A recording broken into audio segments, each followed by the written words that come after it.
Welcome friends to a new session on molecular biology. In this session, we will discuss Operon concept based on Lac Operons. Regulation of gene expression, Operon circuits in bacteria and other prokaryotes, part 1.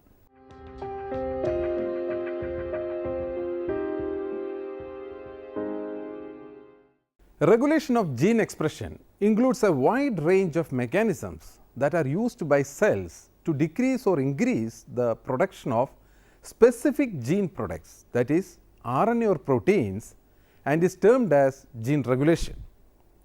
Gene regulation is essential for viruses, prokaryotes and eukaryotes, as it increases the adaptability of an organism by allowing the cell to express protein when needed. Although as early as 1951, Barbara McClintock, who is a Nobel Prize winner in physiology or medicine, showed interaction between two genetic loci, activator represented as AC and dissociator represented as DS, in the color formation of maize seeds. The first discovery of a gene regulation system is widely considered to be the identification in 1961 of the Lac Operon discovered by Jacques Louis Monod, who is a Nobel Prize winner in physiology or medicine in 1965, in which some enzymes involved in lactose metabolism are expressed by E. coli only in the presence of lactose and absence of glucose. A variety of mechanisms are now known which regulate gene expression at different levels, including transcription and translation. In bacteria, an mRNA is typically available for translation while it is being synthesized. This is called coupled transcription or translation. Translation in bacteria may also be directly regulated, but more commonly it is passively modulated. Let us see about induction and repression. In E. coli, synthesis of beta galactosidase, an enzyme meant for hydrolysis of lactose into glucose and galactose, has been studied in detail. If beta galactosides, example lactose, are not supplied to E. coli cells, the presence of beta galactosidase is hardly detectable, but as soon as lactose is added, production of beta galactosidase increases as much as 10,000 times. The enzyme quantity again falls down as quickly as lactose is removed. Such enzymes whose synthesis can be induced by adding the substrate are known as inducible enzymes, and the genetic systems responsible for the synthesis of such an enzyme are known as inducible systems. The situation is reversed in some other cases. For instance, when no amino acids are supplied from outside, E. coli cells can synthesize all the enzymes needed for synthesis of different amino acids. However, if a particular amino acid like histidine is added, production of histidine synthesizing enzymes will fall down. In such a system, the addition of end product of a biosynthetic pathway will check synthesis of the enzymes needed for its biosynthesis. Such enzymes whose synthesis can be checked by adding end product are known as repressible enzymes, and these genetic systems are known as repressible systems. Let us now see about inducer and co-repressor. The substrate whose addition induces synthesis of an enzyme called inducer. For example, lactose in the case of the synthesis of beta galactosidase. Similarly, the end product whose addition will check the synthesis of biosynthetic enzymes is known as co-repressor. For example, histidine in case of histidine biosynthetic enzymes. Although only a substrate acts as inducer, but rarely there are molecules that adequately resemble the natural inducers, but are not metabolized themselves by the enzyme. An excellent example is isopropyl thiogalactoside IPTG, which like several other galactosides resembles lactose and thus has the property of induction. However, IPTG is not recognized by beta galactosidase. Such inducers which induce enzyme synthesis without getting metabolized are called gratuitous inducer. Such inducers are very useful for conducting rDNA studies, since they induce enzyme synthesis, but remain in the cell in original form. This also indicates that there must be sites other than target enzymes which will recognize the substrate and utilize it in giving directions for enzyme synthesis. We discussed above that in the absence of lactose, no beta galactosidase is synthesized. This would mean that in the absence of inducer, the gene or genes responsible for the synthesis of beta galactosidase do not function. How is it brought about? It is proposed that a class of molecules called repressors is found in cells, and these repressors check the activity of genes. Ordinarily, these repressors may be active or inactive. Active repressor may be rendered inactive by addition of an inducer, while an inactive repressor can be made active by addition of a co-repressor. Let us see about the Operon model for transcriptional regulation. The basic concept for the way transcription is controlled in bacteria is called the Operon model.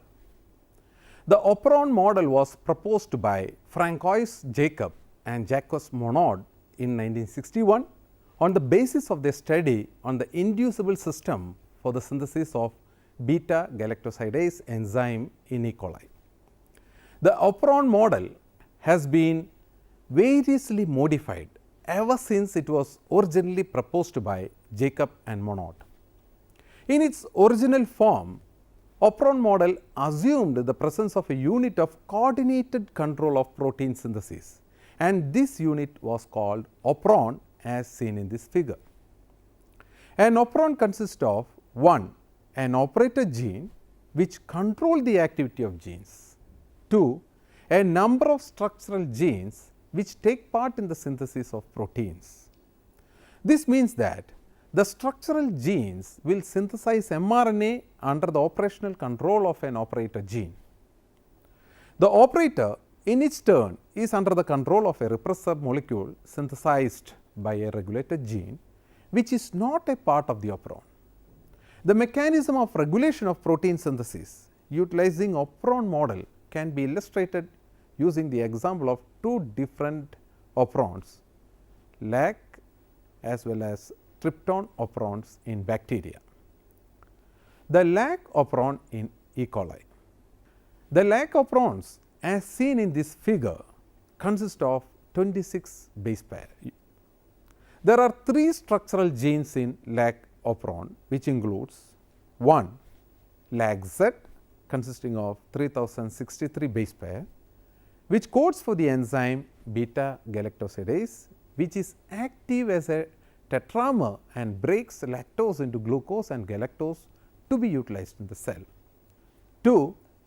Lac Y consisting of 800 base pairs, codes for beta galactose permease, which is a membrane bound protein and helps in transport of metabolites.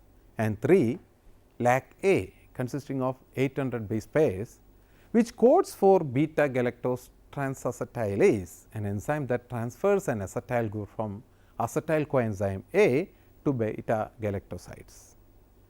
Any mutations in Lac Z and Lac Y genes give Lac minus genotypes, which cannot utilize lactose, while Lac Z minus mutants abolish enzyme activity. Lac Y minus mutants cannot take up lactose from the medium. No defect is observed in Lac A minus mutants. It is possible that acetylation gives an advantage for utilizing certain non-metabolizable analogues for beta galactoside, because it results in detoxification and excretion. In Lac Operon of E. coli, repressor is synthesized through activity of a gene Lac I known as regulator gene. The repressor then attaches on operator gene and checks synthesis of mRNA. This is clearly depicted in this figure.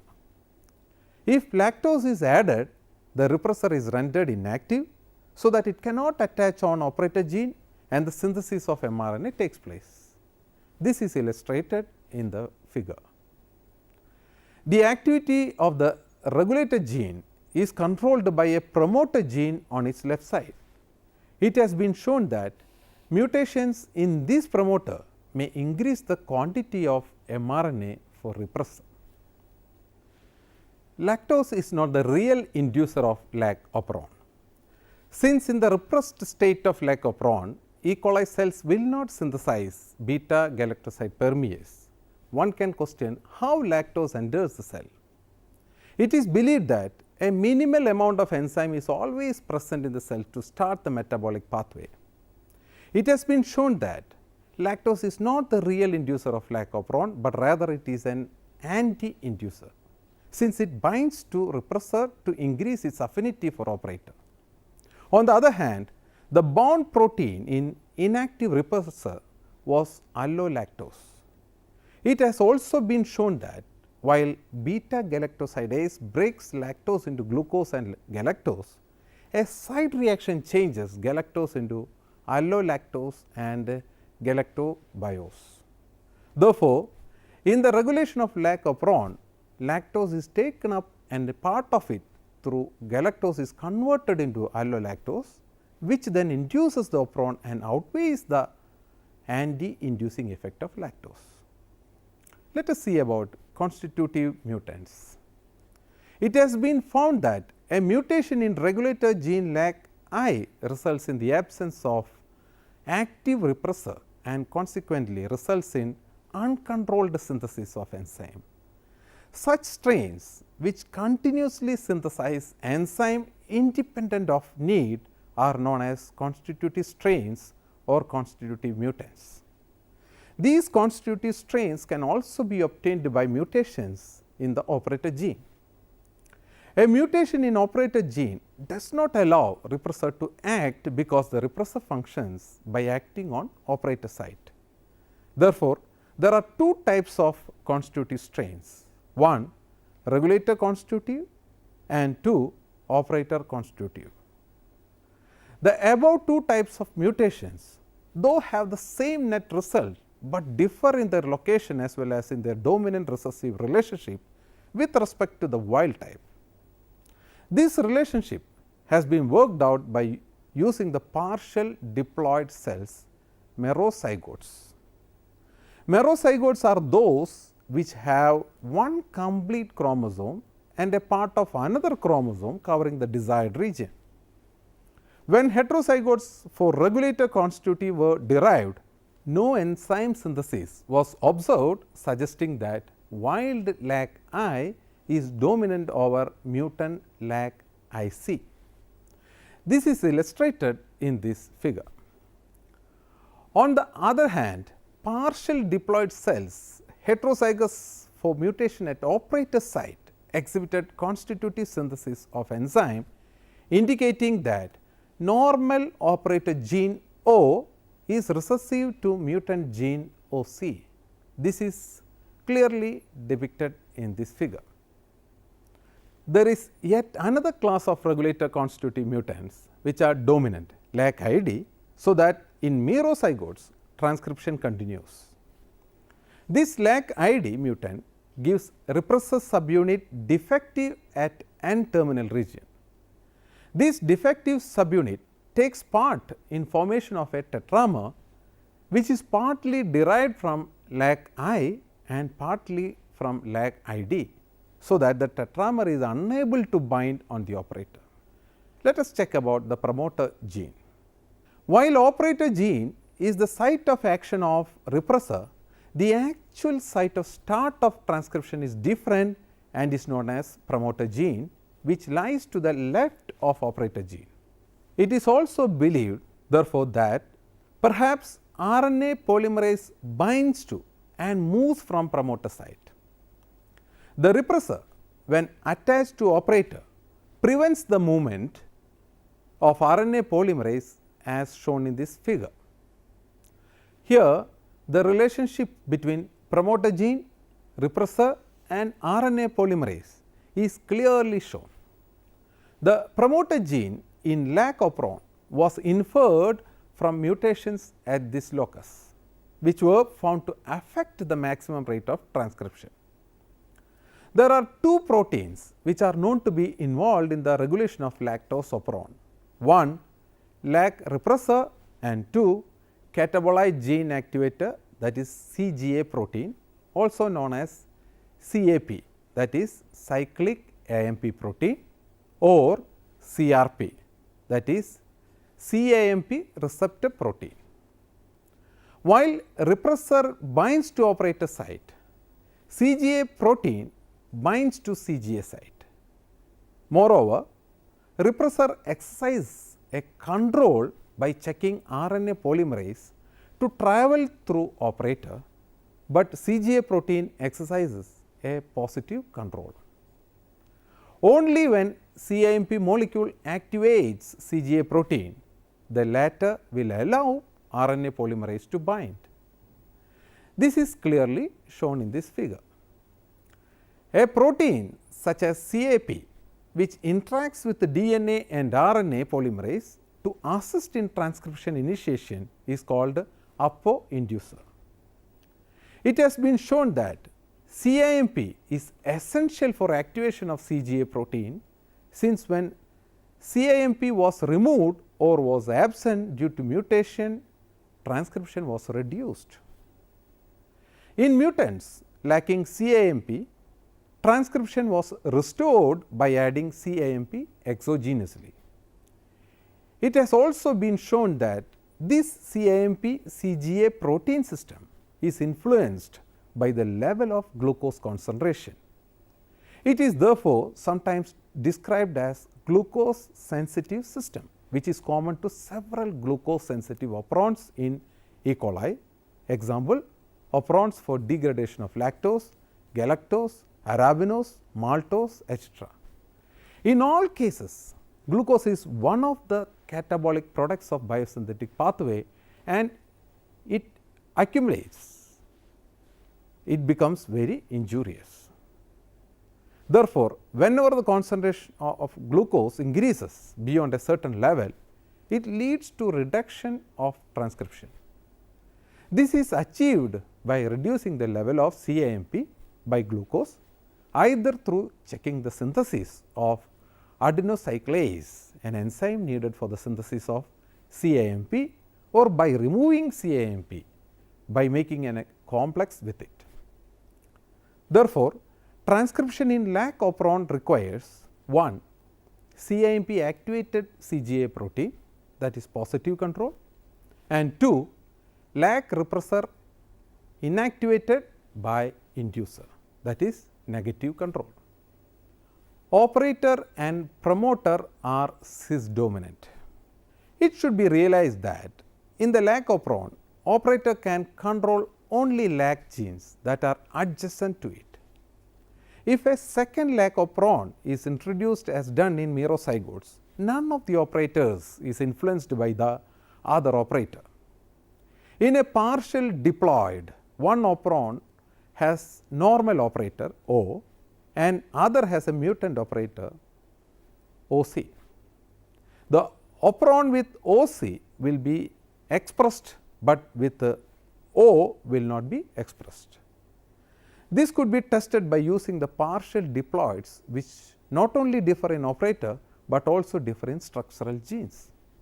For instance, in a partial diploid with genotypes OC Z plus Y minus and O Z minus Y plus, only beta galactosidase will be synthesized, but not the beta galactoside permease, although Y plus is present along with OC, but on two different chromosomes. This phenomenon of lack of dominance extended to other chromosome is called cis dominance. This also suggests that operator does not act through a gene product like regulator gene, which acts through repressor, which can diffuse and influence the other allele also. This phenomenon will be expressed by all those sites which are physically contiguous with the sequences of controls and function by being recognized rather than by giving a gene product.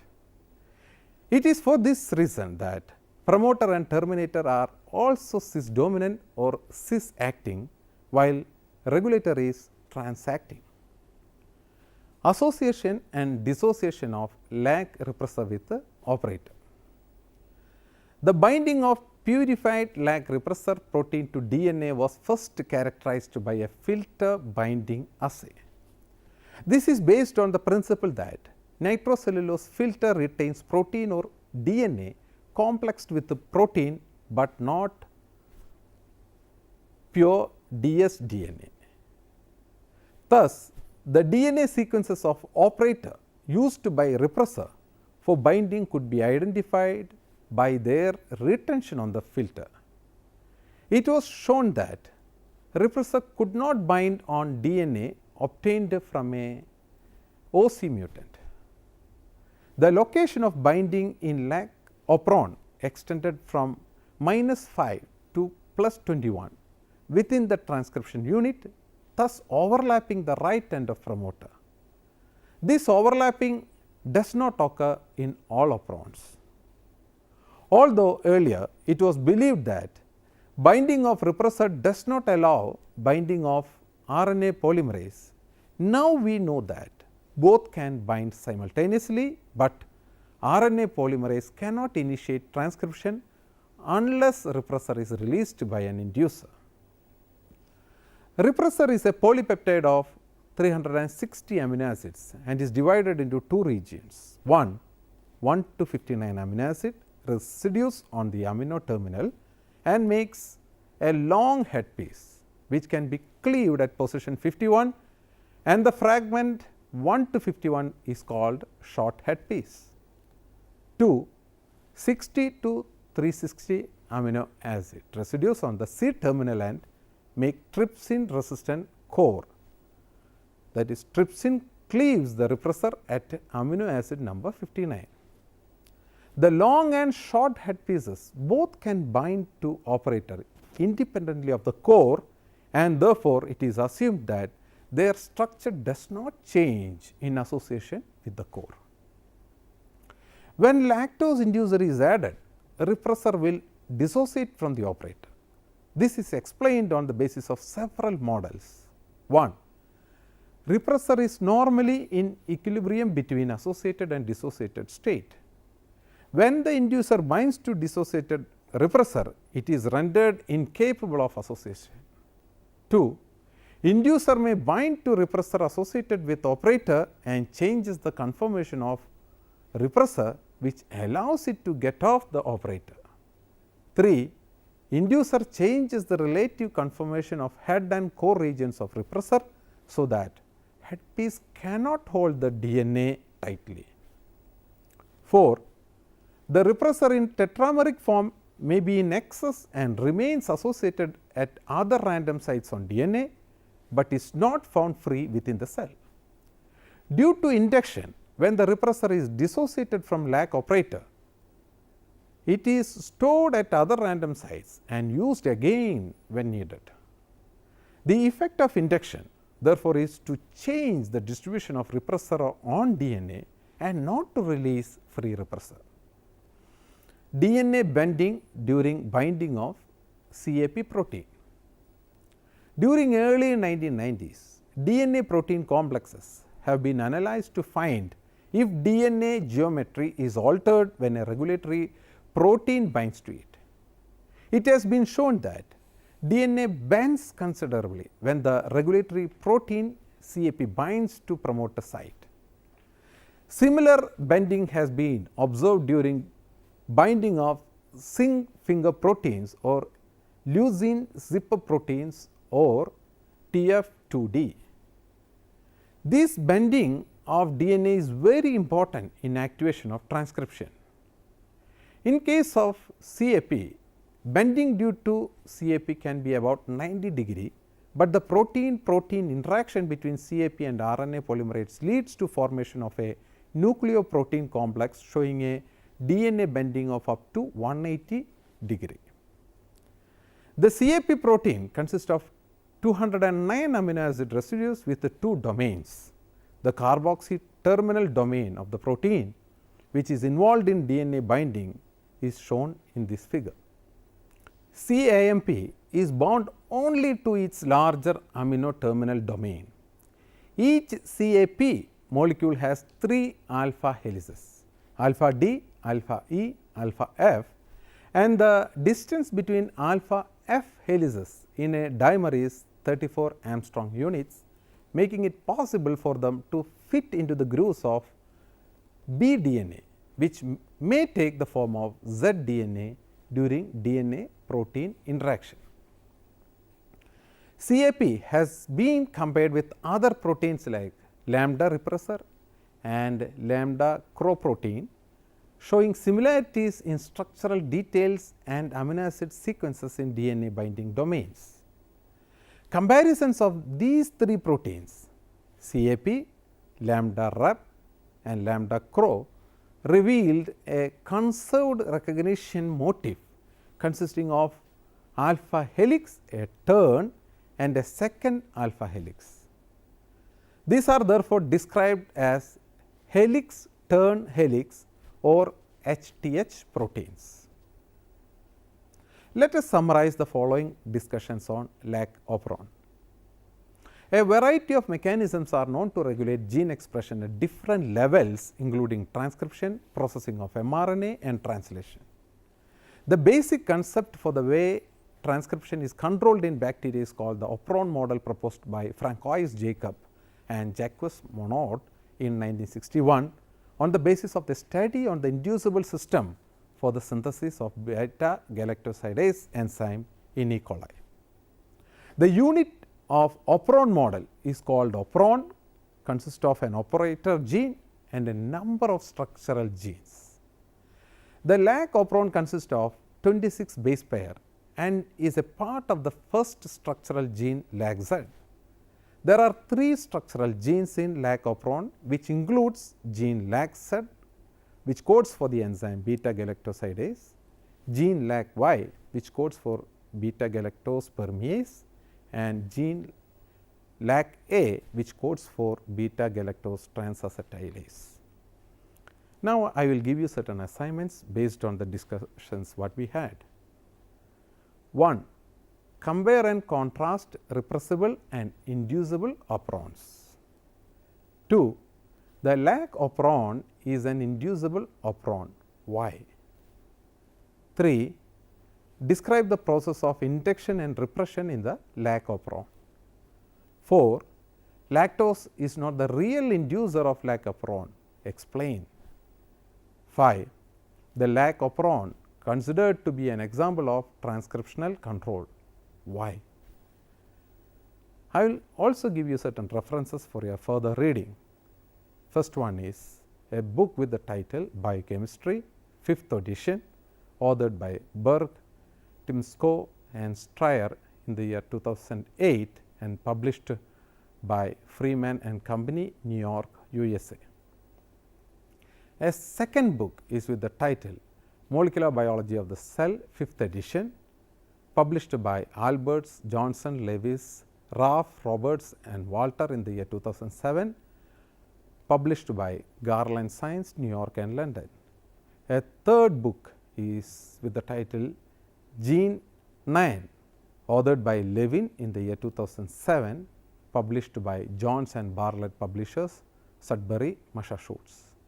A fourth book is with the title Biochemistry, authored by Davidson and Sitman in the year 1997, published by Waverly, New Delhi. A fifth book is with the title Principles of Genetics, authored by Sinnett, Dunn and Dobzhansky in the year 1958, published by McGraw-Hill, New York.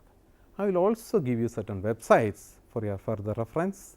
The first one is www.bioencyclopedia.org. The second one is www.oxfordgenetics.com. We have come to the end of this section. We will meet in another session with a new topic. Until then, bye.